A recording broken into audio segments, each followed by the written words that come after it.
There is a crazy, deceptively simple, very powerful mind game that I wish I knew in my 20s. It would have changed everything for me. And I think you should know it too. Look, I call this exercise the Whose Life Do You Want Anyway? And all of my students at NYU Stern School of Business go through it. And also when I teach my class, Becoming You, to people outside of NYU Stern, it's the first one that I pull out. Let me explain it to you and then describe its unique power in helping you figure out the answer to the question, what should I do with my life? My son had just graduated from a fancy college, which will remain nameless in this story. And he had graduated at the top of his class, and we were really proud of him except for one thing. And when I say we, I mean my late husband and I. We were really proud of him except for one thing. Didn't have a job. Did not have a job, and it was driving us crazy. Why? Because we just finished paying for 4 years of college, and he was really smart, and he had everything to get a job, but he just didn't know what he wanted to do with his life. So finally, under pressure from us, breathing down his neck and saying, why don't you have a job? What did we do paying for college all these years? What is going on? And torturing him the way parents do. He finally took a job, and what does a really smart kid who goes to a really fancy college do if he has no idea what he wants to do with his life? You're right. He got a job in consulting, but he made a really big mistake, which is that he came to live at home with us in New York City because the rent was so good. And he got a job in consulting, and we watched in horror over the next couple of weeks while he did not take this job very seriously. And I suspected deep in my bones that the reason he wasn't taking it seriously was because he didn't like the work. He wasn't cut out for the work. He wasn't meant to be a consultant.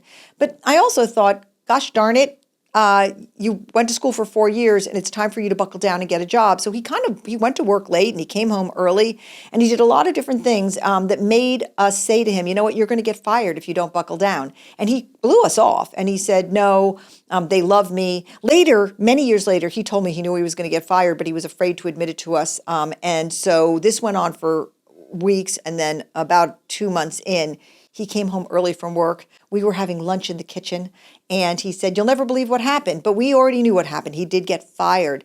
And I was, well, imagine your mom after you got fired from a really good job because you just didn't work hard enough at it. I was really mad. And I'm not, I wasn't my greatest moment, let me tell you that, as a mother. I just really lost my you-know-what.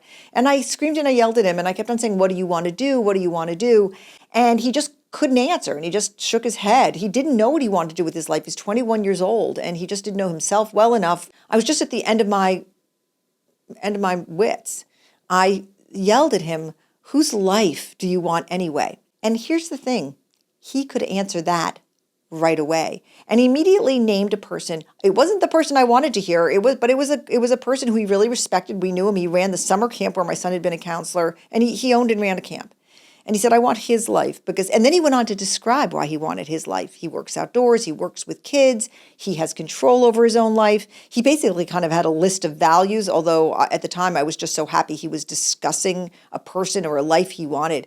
And so I said, well, why don't you call him and ask for a job? And so he called, and there was a job available as a counselor, kind of leadership counselor, person who did the ropes course. And he ended up going up there and getting a job. But it was the beginning of a career where he understood himself so much better, and it was the launching place. And later when I became a professor at NYU, several years later, I bumped into a lot of kids who were not dissimilar from my own son, who had so much capacity and good grades and great educations, but they didn't know what to do with their life.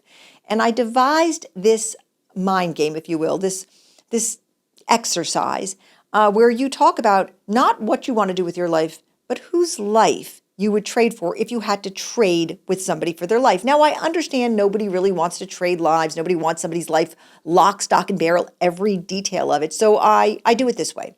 I ask people to make a list of everybody whose life they would have if they had to trade lives, okay? I say, I'm the queen of the world. You have to trade lives with somebody. They can be living or dead.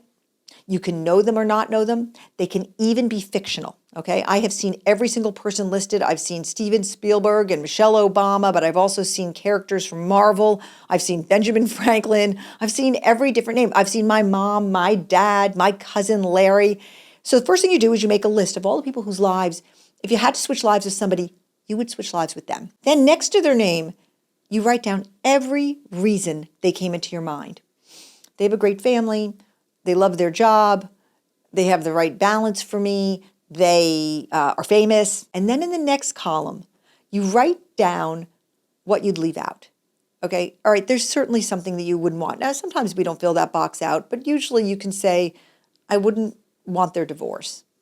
I wouldn't want their bankruptcy. I wouldn't want the fact that they don't have a dog or they're estranged from their kids, okay? So you get to leave one thing out.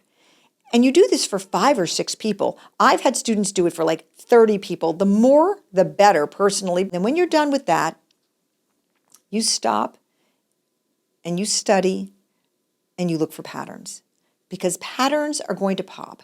You're going to see 2 or 3 times that you chose somebody because they were famous or very rich, or they had the right work-life balance, or they looked good. I mean, I've seen it all. You can't surprise me with this, but allow yourself to be surprised. Look for the patterns of what shows up again and again in why you chose somebody's life. When I did this for myself, I noticed there were 5 women. They were all women on my particular list, and 5 of the women had reinvented themselves later in life. Interesting. Something I ended up having to do. There were patterns, and you need to look for the patterns. I've had students who've said, without a doubt, I'm going into banking. I'm just taking Becoming You because I had a free hour at this time. And then they go in and they do this exercise, and they're talking about banking, banking, banking. And then everybody on their list is an entrepreneur. How do you like that piece of data? And then you go to the next column, the things you'd leave out. And there's some information there too.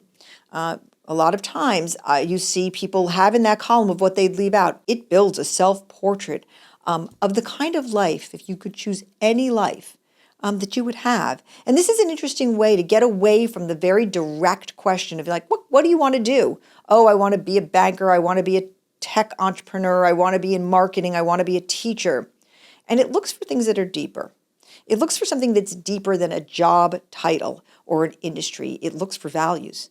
It looks for lifestyle values. It looks for values around affluence. It looks for values around how much voice you want. That's authenticity. How much agency, that's self-determination you want. When you get all that data and you take a look at whose life you want and what they had in their life, you can immediately start picking out the values. And you know why that matters? That matters because when we're finding the careers that are really connected to our purpose, we really need to know 3 things. We need to know what our values are. We need to know what our aptitudes are. And we need to know what our interests are. This game is fun to do in groups because everybody bounces ideas off of each other. I'm not crazy about it in groups, though, and I'm going to tell you why. And that is because people start editing themselves. They edit the reasons that they put down for each person, and they edit the reasons they put down for why they don't want that person. I hope that this exercise is helpful to you. I love doing it. And if you have any questions about it, you know where to find me. You can hit me up or leave comments below. Thanks so much for listening.